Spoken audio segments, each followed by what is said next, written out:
I have criticized James Franklin in the past, and I continue to do so till this day, because I think it's deserved.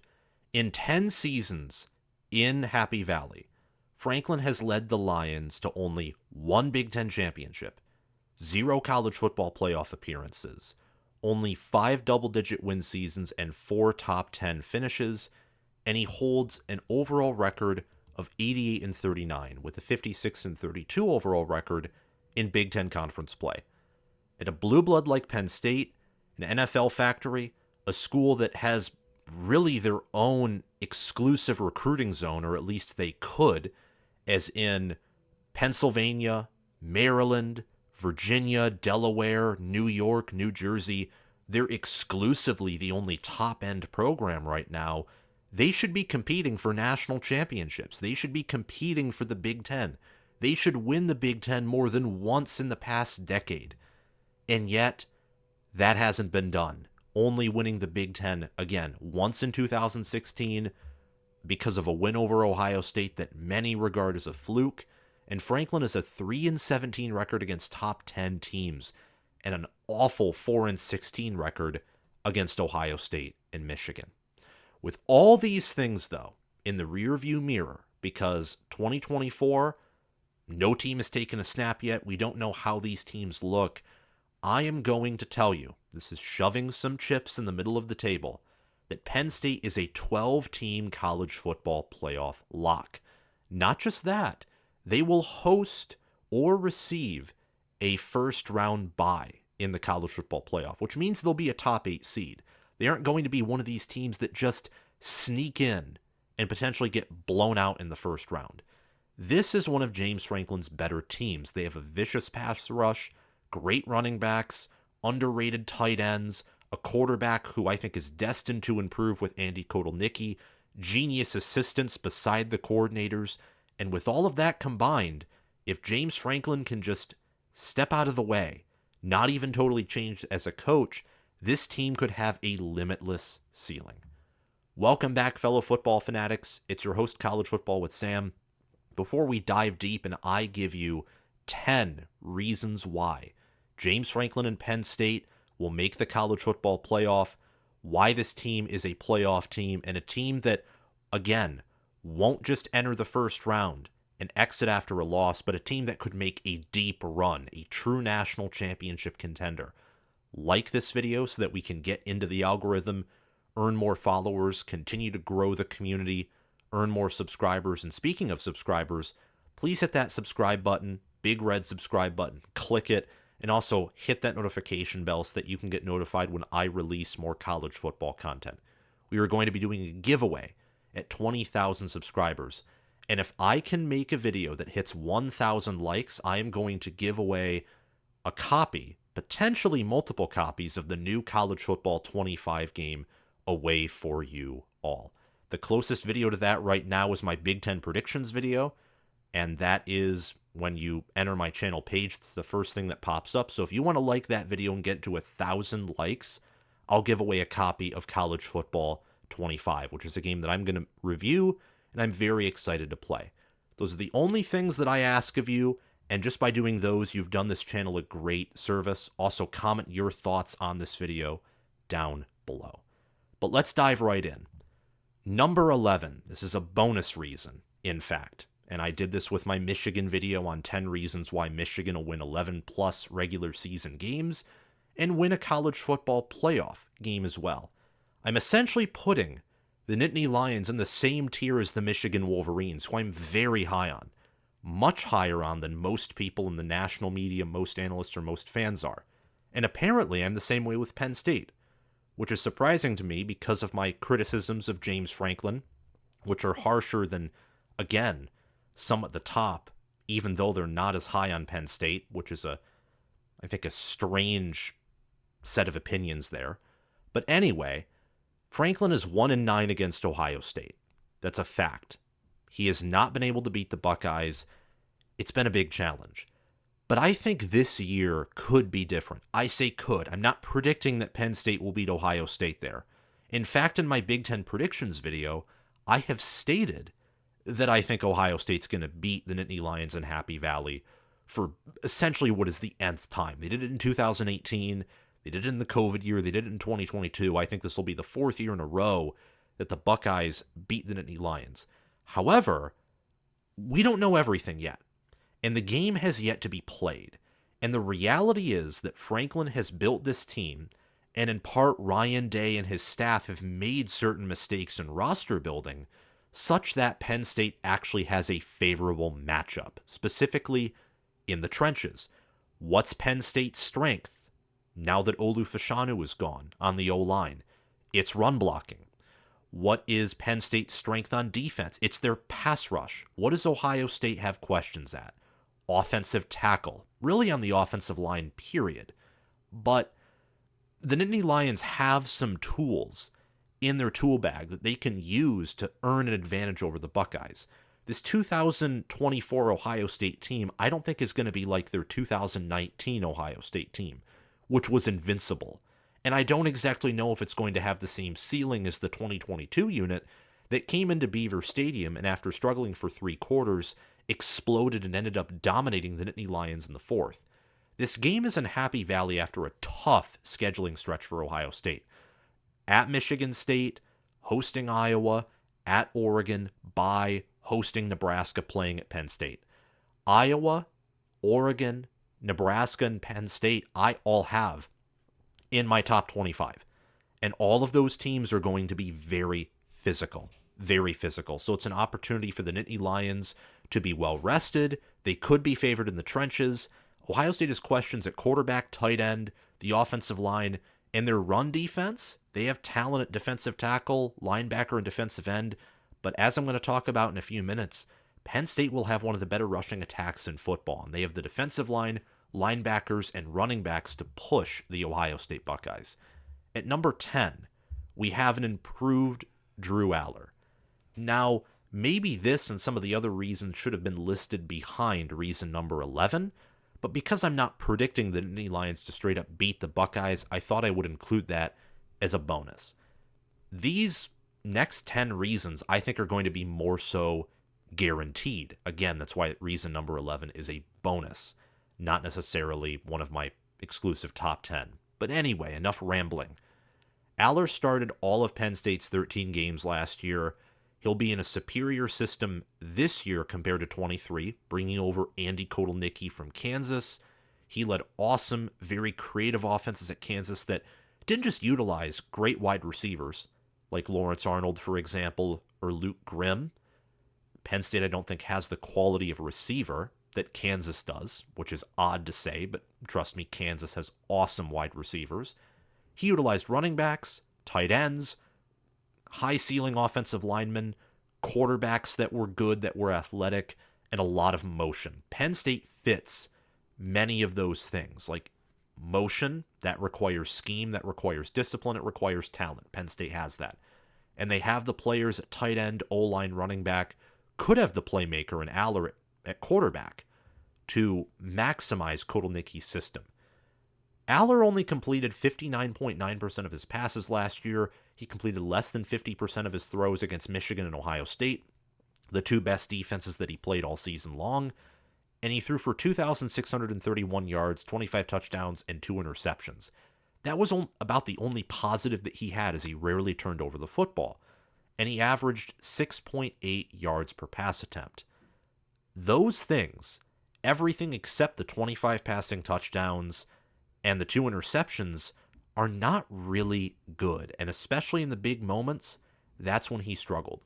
However, I think with the new scheme, with another year of maturity and preseason work, and if the offensive line is similar to last year's unit, which given the recruiting, the fact that Penn State at least returns both of their guards, and they've seemingly developed better at that position than they have under any other point in the Franklin era, I think all of these things combined to not only give Allar potentially a better supporting cast, but combine that with him improving as a player, that's a reason why Penn State can take a step forward this year.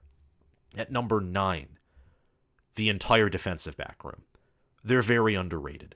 Phil Steele has them as a top 10 secondary, I do believe. I have them as a preseason top 10 secondary.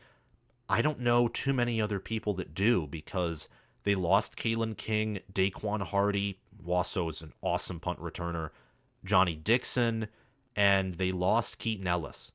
They lost a plethora of players from the secondary. All of those losses hurt. But Terry Smith is one of the better secondary coaches in the country. He recruits well, he develops well. I mean, there is a reason why year after year after year, new players seemingly emerge from nowhere. Of course, from the perspective of more casual fans, but even from more in-depth fans. Sometimes players just emerge from nowhere and perform well. Kalen King, for example, he had somewhat of a down year in 23 compared to 2022. He was not a 5-star coming out of high school. I think he was a lower level 4-star from Detroit, Michigan, actually. And in 2022, he was one of the best cornerbacks in the Big Ten. Terry Smith knows how to build a secondary. And with A.J. Harris and Jalen Kimber coming in, especially A.J. Harris, who was recruited by Georgia as a 5-star, developed there for a year, I think Harris will be a Big Ten star. And this secondary, with K.J. Winston, Cam Miller comes back at corner, and there are just some other playmakers that, while this unit will probably not be a 2022 or even 2023 level secondary, it'll still be a great unit, perhaps a near elite unit. I wouldn't put it up there with Iowa's, with Ohio State's or Michigan's, but those are some of the best secondaries in the country. And just having a great near elite secondary that can have a game or two where they can just be completely locked down is huge. The safeties are elite. My concerns are really at corner. The secondary overall only returns 12 passes defended and 3 picks, so that's not a lot of production. There are questions, but with how they recruit and how they develop, we can give Penn State benefit of the doubt here in regards to their secondary. At number 8, we have really Tyler Warren, but also his backup players as well in the tight end room. This is a talented unit that has been recruited well and developed well. Tyler Warren elected to return to Penn State for his final year. Theo Johnson instead went off to the NFL where he got drafted. Khalil Dinkins, Andrew Rappelia, and Luke Reynolds are going to back up Tyler Warren. Rappelia and Reynolds were blue chip players out of high school. Khalil Dinkins was as well, although the latter two were, or former two is actually the correct terminology, were either high 4-stars. Reynolds was a 5-star. So, again, recruited well, developed well. Warren is an NFL level tight end. He could have went to the NFL last year and got drafted. Instead, he chose to return, and he is a red zone weapon. Like, particularly in the red zone, he's very dangerous. 3rd team All Big Ten in 23, and his coach, co-offensive coordinator, and tight ends coach Ty Howell, he's developed many great tight ends who are wanted by the NFL. Case in point, Bretton Strange and Theo Johnson. We haven't had a Mike Gesicki yet, but maybe Tyler Warren can be that. And what helps Mike Gesicki in college is when you actually have a quarterback like Trace McSorley or like even, I can't believe I'm saying this, but Sean Clifford. Both of those quarterbacks were much better in their average seasons compared to what Drew Allar was last year. The passing game did not help anyone in Penn State's receiver corps. But this room is deep, and Kotelnicki is going to use it. They returned 479 receiving yards and 9 receiving touchdowns at tight end. That's a lot of receiving touchdowns, a lot, for a position group, especially one that loses an NFL player like Theo Johnson. The wide receiver room, this is very much in parallel to Michigan. The wide receiver room has a lot of questions, but the tight end room is strong, so they're going to have to step up, and I think they will. At number 7, we have what is a tough and large offensive line. Last year, Penn State had one of the physically largest, physically heaviest offensive lines in the country. And you saw it, especially in their short run game, where you line up Drew Allar to QB sneaker on short runs, and they could get it. And I think Kaytron Allen especially fits the offensive line well, but we'll get into that later. Sal Wormley and Ola Vega Ione, I hope I said his name correctly, they're both returning starters from 2023. And this line is full of blue chip players. Full of them. They've recruited better than Ohio State and Michigan in the past 2 cycles. Heck, you can even extend to past 4 cycles. Their lines just, period, have more blue chip talent than Michigan and Ohio State. And I'm only bringing up recruiting, especially in regards to Penn State, because they've recruited so well, especially over the past 3 cycles. And I think that it's going to pay dividends. Their coaching staff, as I've stated before with James Franklin, I don't think is necessarily up to Ohio State's. We'll see how Michigan's does, but historically, and as recently as this past season, Michigan's has been better. And Michigan retained some critical staffers from last year and I think made good hires. But recruiting is important. And Phil Trautwein, as much criticism as I've even given him in the past, this offensive line's gotten better and better every year he's been there. And even losing Olufashanu, Hunter Norzad, this line could really stay the same. Perhaps even take steps forward. 4- and 5-star players in the past 3 cycles have committed here. They've been developed. And this offensive line returns over 2,000 snaps per Pro Football Focus with an average rating of a 63.8 per snap. This is an indication of a good and improving offensive line. They don't return too many snaps where you know that they've kind of hit their ceiling. They lose enough, but also return enough good players and have recruited well that there is a chance this offensive line can actually take some steps forward, despite losing Olufashanu, who is a legendary offensive tackle in college, could be a legendary offensive tackle in the NFL. We'll just have to see. I don't think it'll improve in pass block because Fashanu was just that elite, but look at run block with the 2 guards coming back and with how well they've recruited, not just on the exterior, but on the interior of the offensive line.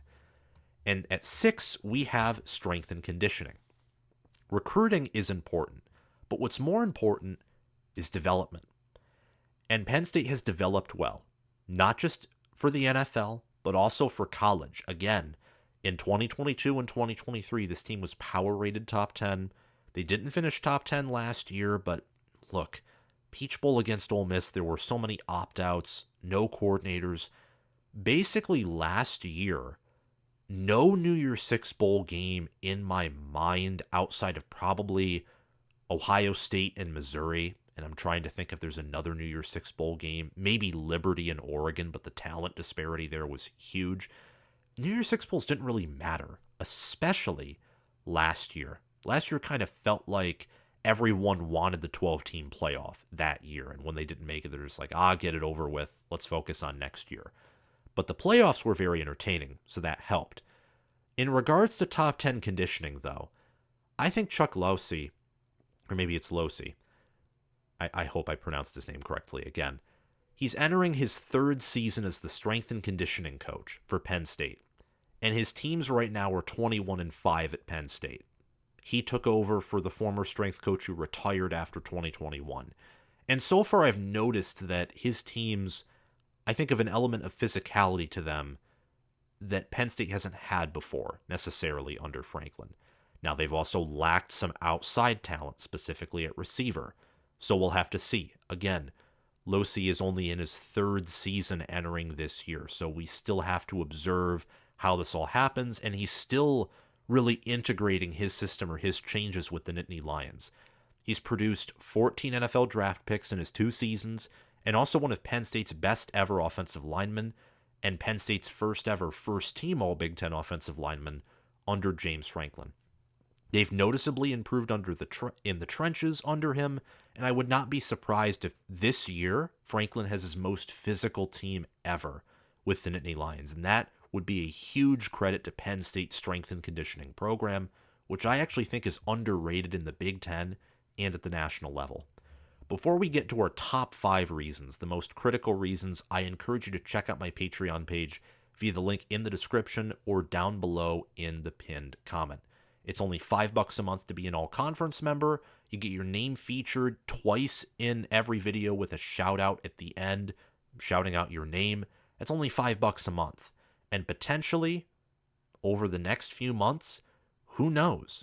Maybe there will be something else that's added to that all-conference membership. But if you want guaranteed additional content during the regular season, sign up as an All-American for $10 a month. And for the Heisman membership, it's $25 a month. You get guaranteed merchandise after 6 months of Heisman membership, and I sign your merchandise as well. And you get to directly message me with any questions you have. If you just want to talk college football, you can do that. Or you can make some content suggestions, and I very likely will at least touch on something you want me to touch on my YouTube channel. So that's that. The Patreon page was a success last year. There will be changes made for this year. I can tell you that, and I'll keep you posted. But sign up today, and you can go the extra mile and support this channel. But your support's not expected. It's just very much appreciated. And if you also want to support the channel in a different way, maybe you don't care about bonus content but want to represent the channel, you can check out my merchandise store via the link, again, in the description or down below in the pinned comment. You can get a Penn State-themed College Football with Sam t-shirt, or if you're a fan of another Big Ten program, you can have your school colors represented with the College Football with Sam logo in a t-shirt. You can get a black or white hoodie, black or white t-shirt, and other merchandise as well. Just check out the store via the link in the description or down below in the pinned comment. Let's get to reason number 5, though. Reason number 5 is Lightning and Thunder. Lightning and Thunder was the name for Blake Corum and Hassan Haskins in 2021. Corum was the Lightning, Haskins was the Thunder. Of course, Corum in 2022 and 2023, he turned out to really be both. He was both shifty and powerful. This season, I think Penn State has what Michigan had in 2021. They have the ultimate complementary duo. Singleton is the Lightning, struggles in power situations. I think that's part of the reason why he had a hard year last year, similarly to Donovan Edwards.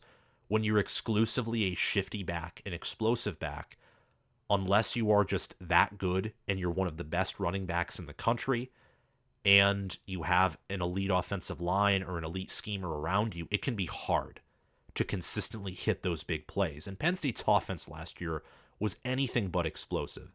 And having an explosive passing threat helps open up the run game and vice versa. Singleton's supporting cast last year just really didn't help utilize his skill set. And Mike Yurcich also didn't do a good job of that either. Kaytron Allen, much more so, fits Penn State's supporting cast and fit Yurcich's scheme. And I think he'll be very much involved as well with Kotelnicki's. But Kotelnicki will make the offense more explosive, which will specifically help Singleton. And with their diverse skill set, Singleton even being able to act as a receiver out of the backfield, can they improve entering 2024 as a room? Well, I think they can. Quentin Martin Jr. and Cam Wallace should also see action. Martin was a top 100 player in the 2024 class. He's coming in, saw some time in the spring game. And Singleton and Allen are really, really good. At times, they ran well against Ohio State and Michigan last season, even with bad play calling and a passing game that's so bad that Michigan and Ohio State could be aggressive and not risk giving up big plays. Kaytron Allen still ran very well against Michigan. Singleton had his moments against Ohio State. These are good running backs. And in their careers, Penn State's running back room has 3,582 yards and 36 touchdowns. They're experienced, they're proven. If the offensive line reloads or maybe improves like I think they will, this running back room statistically could compete with Ohio State's. Heck, if they play to their talent ceiling, maybe from an overall prospect perspective, from an individual player perspective, these two could compete with Ohio State's. This is a very deep running back room, extremely talented. At number 4, we have the linebacker group. This is a deep linebacker room. Kobe King, Tony Rojas, and Tyler Elston make up a great linebacker core. And King is an all Big Ten caliber starter, brother of Kalen King. Rojas is a fast riser. He started and played in some games as a true freshman last year. I think he played in all of Penn State's games, but started in some. And Elston and King have plenty of experience to contribute to Penn State's elite defenses.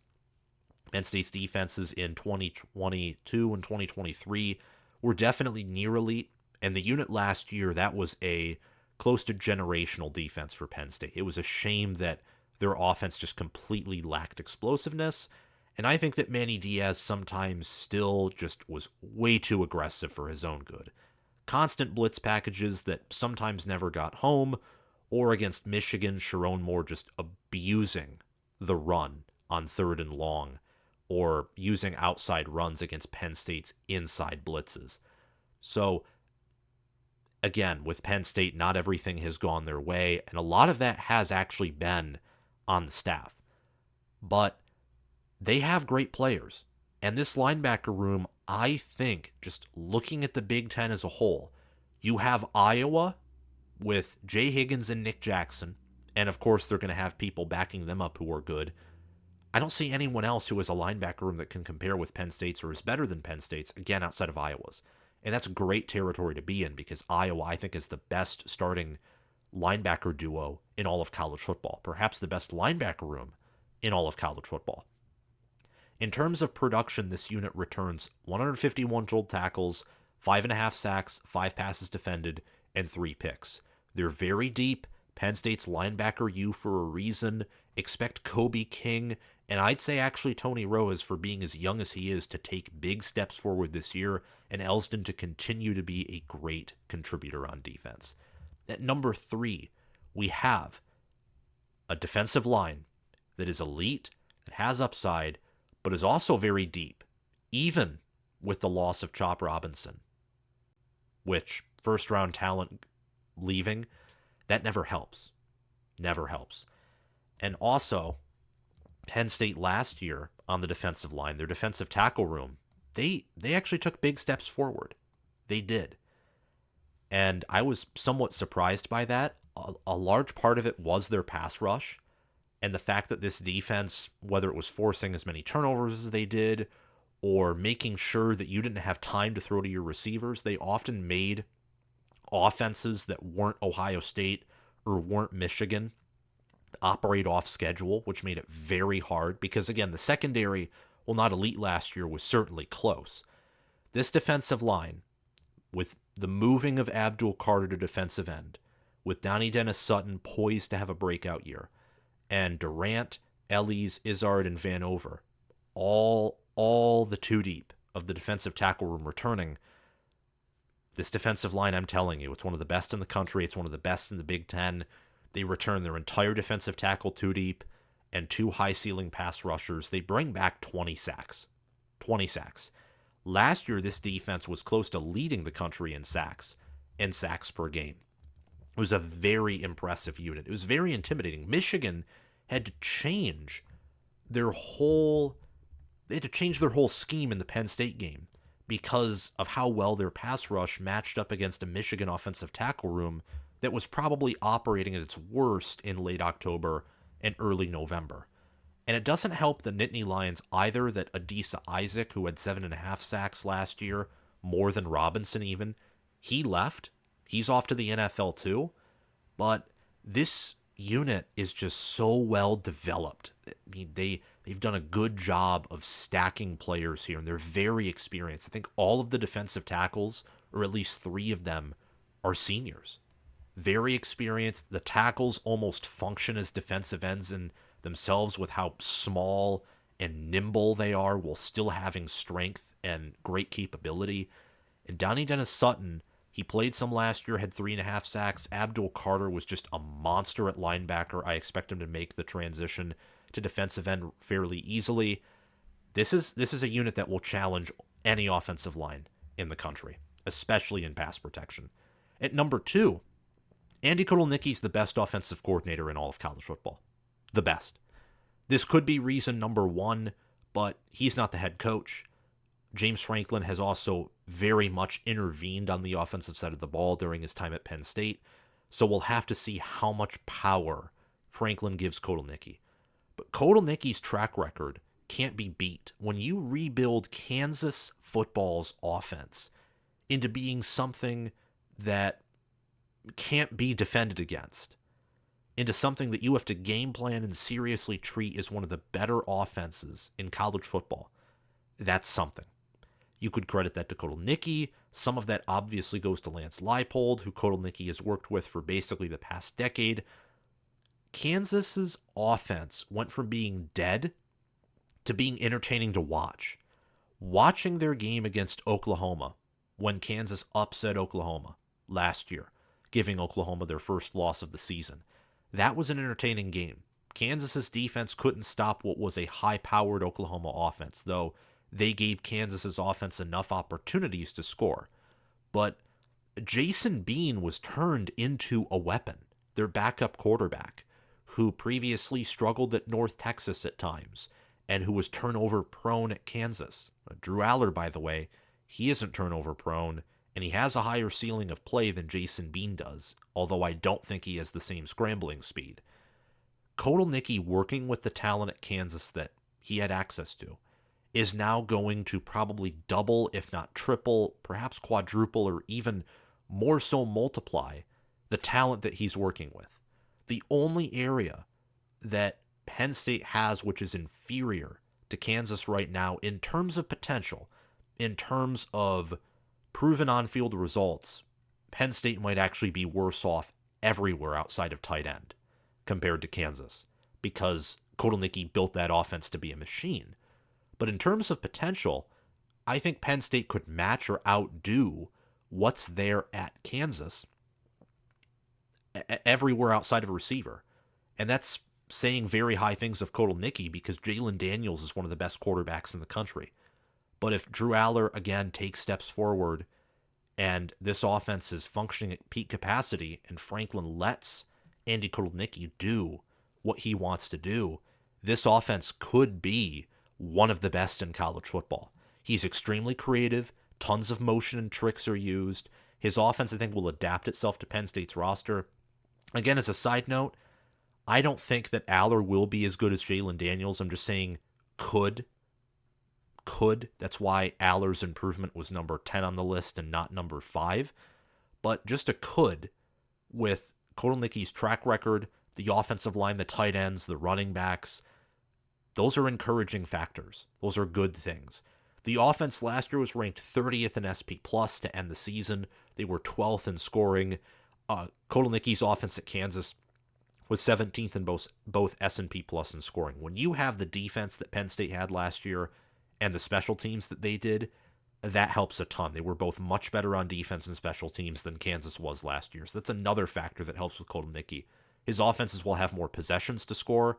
He'll have a more reliable, hopefully kicker, definitely a more reliable punter and return game, and just overall more talent to work with, just more potential power for the offensive side of the ball compared to what he had at Kansas. And last but certainly not least, I think this is the most important reason as to why Penn State will reach the college football playoff this year. It's their schedule. It's also the most important reason as to why they'll be a top 8 team and why they'll either host a playoff game or perhaps win the Big Ten and get a first-round bye. Their schedule's easy. Look at this schedule. Penn State is, by power rankings, a unanimous top 10 team entering this year. Now, some people's personal rankings, or maybe a few people's power rankings, don't have them top 10. But look at the facts. Look at what Penn State returns. They're top 50 in returning production. They've recruited well. They've developed well. Their questions are in relationship to game management, specifically against top 10, I'd say more so top 5 teams. Because sometimes the AP and coaches' rankings are arbitrary. Most years that Penn State has lost to Michigan or Ohio State or other top 10 opponents, those opponents have been inside of the top 5, not just the top 10. Outside of Ohio State, who's a top 5, top 10 team on this schedule? West Virginia, Bowling Green, Kent State, Illinois, UCLA, USC, Wisconsin, Ohio State, Washington, Purdue, Minnesota, Maryland. I only see Ohio State on here. Penn State will be able to overwhelm all opponents except for maybe USC, Wisconsin, maybe, although this is bold, maybe West Virginia. And I'm not predicting that either. I think Penn State will be much better than West Virginia this year. The Nittany Lions have the 13th easiest. They have the 13th toughest, strength of schedule in the Big Ten. It ranks 33rd nationally. So again, not an easy schedule nationally, but for the Big Ten and with the talent that Penn State has, this is a very workable schedule. They should go 11-1 or 12-0. They should. That should be the expectation. 10-2, I'd say, with this schedule is a failure. Just outright failure. They should beat Wisconsin. They should beat USC. They should beat West Virginia. Those will be their toughest games, by preseason expectations and by the research that I've done from a preseason point of view. Those should be their toughest games outside of Ohio State. And outside of Ohio State and maybe USC, I don't think any of these teams will be favored over the Nittany Lions. Maybe Wisconsin can be if they somehow beat Alabama or enter their matchup against Penn State with an undefeated or close to undefeated record, which is possible. But Penn State will likely be undefeated entering that matchup too. And the Nittany Lions still have more talent. They have more stability. And as of now, some would say they even have a better coaching staff than Wisconsin. Though I will say Wisconsin, they're underrated. They have a good staff. They have a better head coach for sure in Luke Fickell. And their roster this year is poised to take the team forward and be in a much better position than last year, even with their tough schedule. So that game before a home game against Ohio State is a total trap game. But this schedule is favorable, and Penn State should win all of their games except for Ohio State. And this year, with how long it's been since Penn State's beaten Ohio State, the expectation should be beat Ohio State. There are favorable matchups there. The coaching staff, I think, is the best that it's ever been, with Andy Kotelnicki coming in and being the best OC in the country. And this team returns a ton of good players. Thank you all so much for watching this video. Remember to like, subscribe, hit the notification bell, and comment your thoughts down below. Thanks to Crash2488 and Braska Rascal for being Heisman Patreon members and sponsoring this video and channel. Thanks to Chris Lane, Connor Little OH, and Ismar for sponsoring this video and channel as All-American members. And thanks to John Lynn, Roaming Gnome, Matthew Sale, Austin Christmas, and Janaisha Cockrell for sponsoring this video and channel as all conference members. Have a great day, guys, and I will see you all very soon. Bye-bye.